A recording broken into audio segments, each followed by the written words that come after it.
जय गुरुदेव। मैं सुजीत धर्मी या A to Z में आपका स्वागत करता हूँ। आज का विषय है परकाया प्रवेश सिद्धि। यह सिद्धि शंकराचार्य जी के पास था और ये इस विद्या में पारंगत थे। जब मंडन मिश्र और शंकराचार्य का शास्त्रार्थ हुआ तो निश्चय यह हुआ कि इन दोनों में से जो हारेगा वह जीते हुए व्यक्ति के शिष्य बन जाएगा। मंडन मिश्र भारत के विख्यात विद्वान और गृहस्थ थे।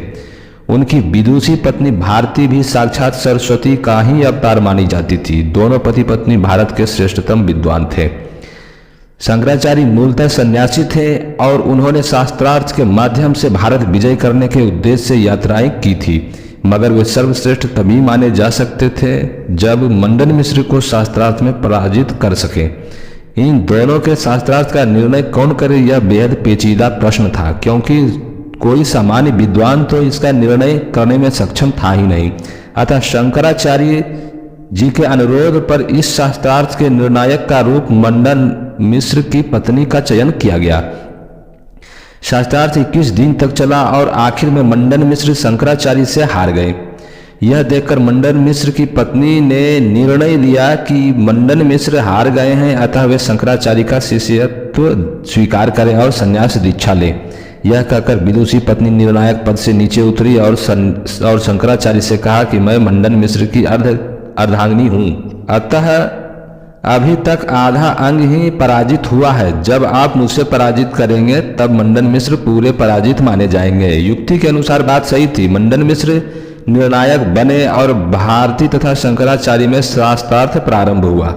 21वें दिन जब मंडन मिश्र की पत्नी ने यह भली भांति अनुभव कर लिया कि मेरा पराजित होना निश्चित है, तब उसने शंकराचार्य से कहा कि मैं एक अंतिम प्रश्न पूछती हूँ और यदि इस प्रश्न का उत्तर आपने भली प्रकार से दे दिया तो हम दोनों अपने आप को आपसे पराजित अनुभव करेंगे और आपका शिष्यत्व स्वीकार कर लेंगे। शंकराचार्य की स्वीकृति प्राप्त होने पर सरस्वती ने प्रश्न किया कि संभोग क्या है, यह कैसे किया जाता है और इसमें संतान का निर्माण किस प्रकार से होता है। प्रश्न सुनते ही उसकी गहराई शंकराचार्य समझ गए।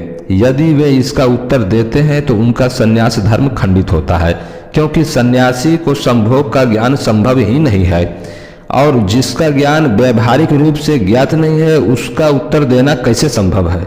अतः संन्यास धर्म की रक्षा के लिए उत्तर देना संभव नहीं था और यदि उत्तर नहीं देते तो पराजित माने जाते हैं। दोनों दृष्टियों से वे पराजित होते हैं।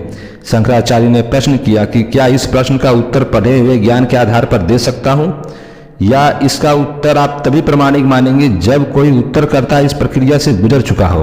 भारती ने उत्तर दिया कि व्यवहारिक ज्ञान ही वास्तविकता ज्ञान होता है। यदि आपने इसका व्यवहारिक ज्ञान प्राप्त नहीं किया तो इसका उत्तर देने में स्वतंत्र हैं।